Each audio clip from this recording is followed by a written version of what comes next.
Isang araw matapos po ang long holiday weekend, hindi kagandahan ang panahon ngayon sa ilang pong bahagi ng bansa, kasama na dito sa Metro Manila.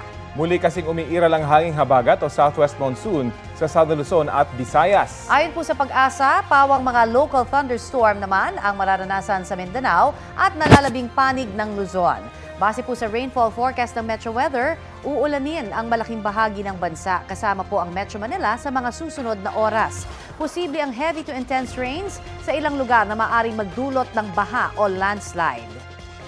Nakataas ngayon ang thunderstorm advisory dito sa Metro Manila, Tarlac, Laguna, Bulacan, Rizal at ilang panig ng Zambales, Pampanga, Batangas, Cavite, Bataan at Quezon. Tatagal ang babala hanggang pasado alas 11 ng umaga. Sinalubong nga po ng ulan at baha ang balik-eskwela sana ngayong linggo ng mga estudyante dyan sa Malabon. Kaya suspendido po ang face-to-face classes sa lahat ng antas sa publiko at pribadong paaralan sa lungsod. Online o modular classes muna ang pupwedeng ipatupad. Ang ilang magulang at mag-aaral inireklamo ang anilay late announcement ng class suspension.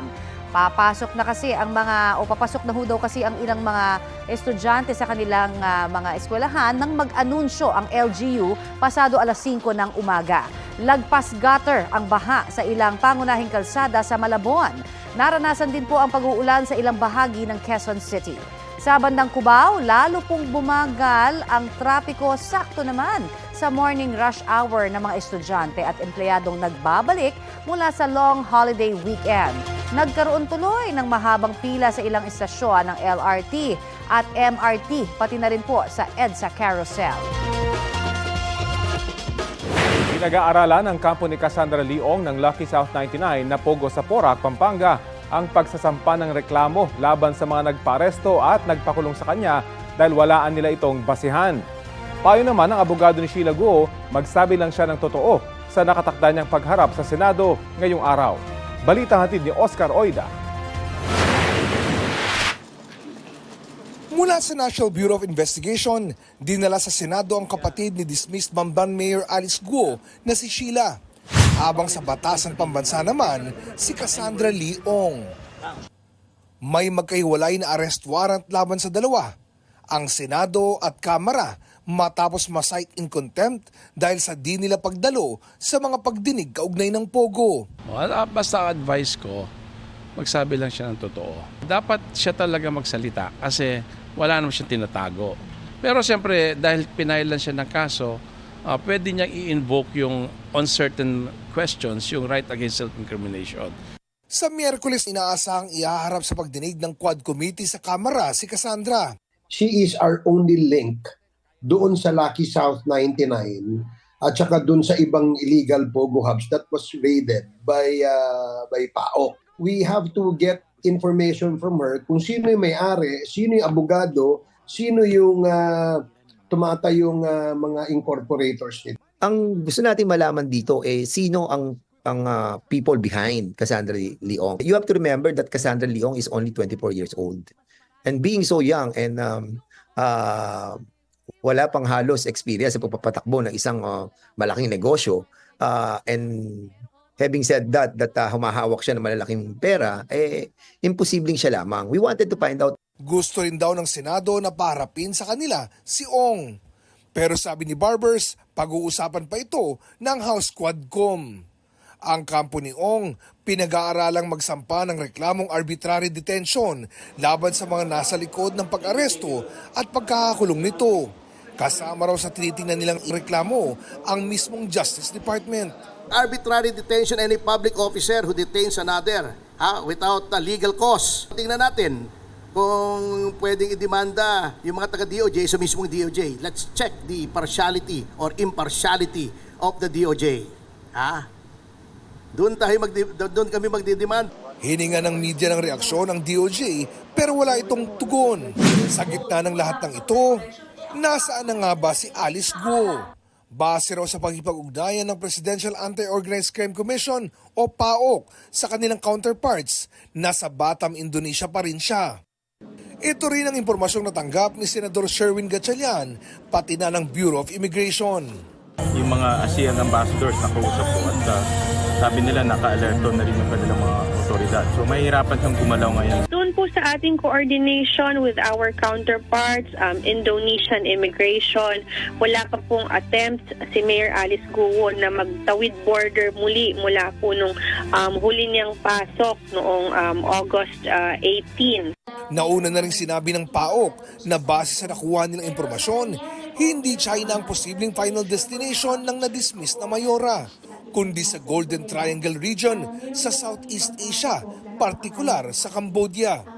We're confident that she's trying to get into the Golden Triangle because the family, the Guo family, has business interests, gambling interests in Cambodia. Now, so that would be the safest bet that we have as of this moment. Inaalam din ng PAOK sa kanilang counterpart sa Hong Kong kung nakalipad nga ba o nakapasok sa kanilang teritoryo ang kapatid ni Alice na si Wesley. Ang NBI naman, sinabing patuloy ang pagsubaybay nila sa mga galaw ni Guo.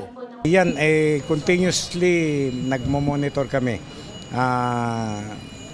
Meron tayong mga nakaabang pa rin na mga ahente. Sabay ng paghahanap kay Guo ang paghahanap din sa mga tumulong sa kanya na makaalis sa Pilipinas. May mga lead na raw ang PAOK kung sino-sino ang mga ito at kasalukuyan pa nilang kinukumpirma. Oscar Oida, nagbabalita para sa GMA Integrated News. Hulikam ang pagnanakaw sa isang cafe sa Quezon City. Natangay ng mga salarin ang bag ng isang customer. Balitang hatid ni James Agustin. Kita ang pagdating ng dalawang lalaking sakay ng motorsiklo sa labas ng isang cafe sa barangay Santa Monica, Novaliches, Quezon City. Ipinarada nila ang motorsiklo malapit sa puno.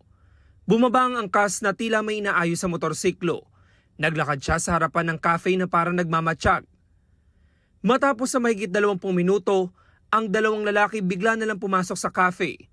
Nilapitan nila ang dalawang babaeng customer at inagaw ang isang bag. Napatakbo ang mga biktima. Ang isa kita na hinagis ang kanyang bag malapit sa counter. Nagmamadali ang riding in tandem paalis sa lugar. Kwento ng empleyado ng cafe na nakuha ng mga salarin ang bag ng isa sa dalawang customer. Naglalaman daw ito ng cellphone at mamahaling relo. Nagulat na lang po kami, may sumisigaw po. And then paglabas po namin is yung bag po nung isang customer nahagis po dun sa may loob ng shop. Then yung isa naman po is nakuha nung riding in tandem. Bago ang krimen, napansin na raw nila ang mga salarin na inakalang nasiraan lang ng motorsiklo kaya huminto sa labas ng establishmento. Naka-helmet po sila, sir. Pero nung una po is nakatanggal yung helmet ng isa sa riding in tandem before. Then nagpunta po siya sa tabing establishment po. Kaso po di po namin masyado namukaan. Naidulog na ang krimen sa pulisya na nagsasagawa ng follow-up operation para matukoy ang pagkakakilanlan at mahuli ang mga salarin.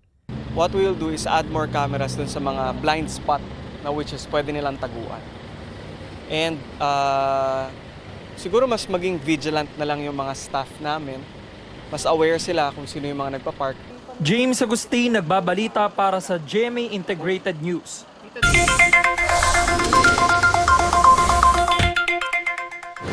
Sa mga motorista, big time ang rollback po ngayong araw. Base po sa mga anunsyo ng oil companies, 1 peso and 90 centavos ang tapya sa presyo ng kada litro ng diesel. 1 peso and 15 centavos naman para sa gasolina. Meron din pong 1 peso and 85 centavos sa bawas presyo naman sa kada litro ng kerosene sa ilang kumpanya.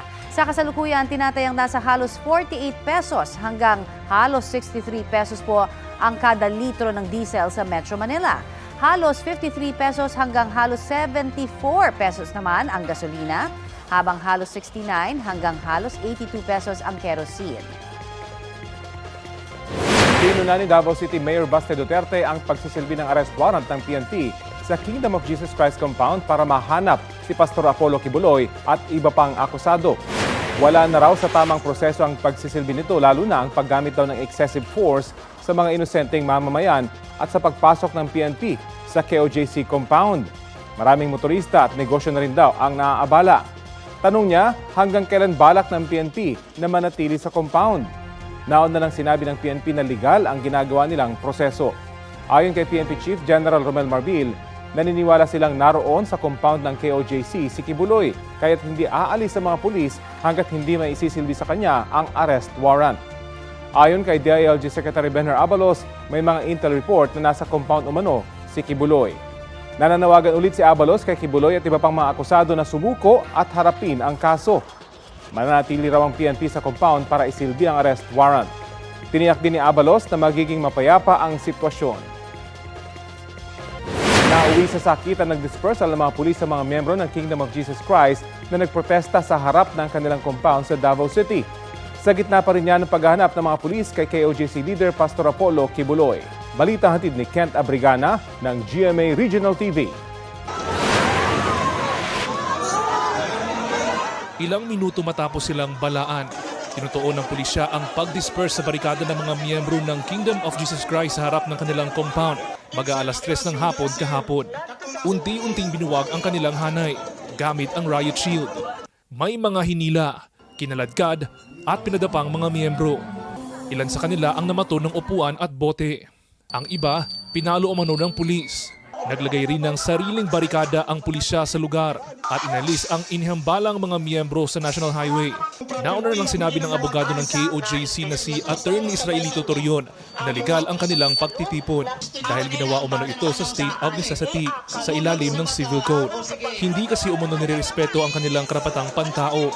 Nanggalugurin ang compound ng KOJC na hindi umano sakop ng ipinakitang warrant of arrest ng pulisya pero tugon ng Davao Regional Police. Legal ito sa paniwalang nasa compound si Pastor Apollo Kibuloy at iba pang akusado.